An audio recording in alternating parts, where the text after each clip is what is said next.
skills that have nothing to do with shaking the pan, but everything to do with whether or not you have what it takes to be a successful chef. This lengthy list is not meant to discourage you. What I really want is to lay out before you some things you need to consider now as you begin your career. And as far as I'm concerned, being a chef of what I would call a gastronomic restaurant is a wonderful career. By this I mean a restaurant that in the spirit of the Michelin Guide is worth a journey, not just a detour. In these letters, I will share with you lessons I have learned in the hope that they will help you figure out if this is really the life you want. Of one thing I am sure, the only way you are going to make the grade is if being a chef is indeed what you want most to be. First, do not be in a hurry. Even if things fall into place perfectly, it will take you at least 10 to 15 years before you can truly call yourself a chef. You will need those years to acquire the culinary skills and absorb the management and people skills that you'll need as a chef.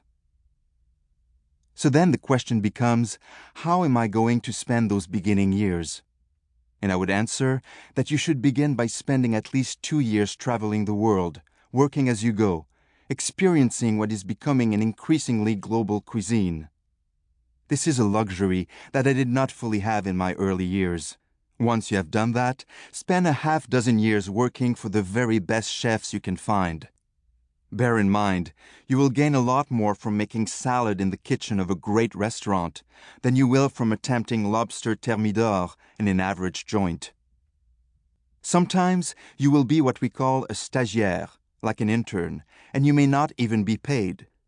I know that sounds like being a medieval serf, but there's a lot of competition to get into the best kitchens, and it may require that you do whatever it takes to get your foot in the door. Furthermore, once you have that kind of head start on your resume, you will only advance by working harder and longer than the rest of the kitchen crew, so that you become noticed by your chef. If you do this, you will have taken a tremendous first step, because that chef more than likely will give you a full-time position or provide a connection to a new job and more education in another restaurant with another talented chef. I was very fortunate to begin my career in Lyon at a time when that part of France was at the forefront of a culinary revolution. I went from one great restaurant to another, learned as much as I could, and was given more and more responsibility. I learned cooking. I observed a lot about what went into the front and back of the house. And I also learned something about luck. In those years, when I worked in the kitchens of Roger Verger, Michel Guérard, and Georges Blanc, at 3 of the top restaurants in France, I never had the feeling that these chefs were merely lucky. They made their luck by working very hard, honing their skills, and developing their art. When you go to work in the kitchen of a great chef, chances are you'll learn as much or more from the sous chefs around you and your fellow cooks in training. The best places attract the best people. You'll learn from them, compete with them, challenge them. Right now in my kitchens in New York, beside my mostly American cooks and chefs, we have people from China, Japan, Mexico, Brazil, Israel, Italy, Spain, and France. Every one of them knows something about food in his or her country that none of the rest of us knows. Sometimes this international polyglot makes me laugh at the mishmash of cultures in modern kitchens. We had one Japanese cook who was very good, but handled everything, from a leaf of chervil to a lobster tail, with his chopsticks. He was fast and precise, so I learned that there is more than one way to do things right in the kitchen.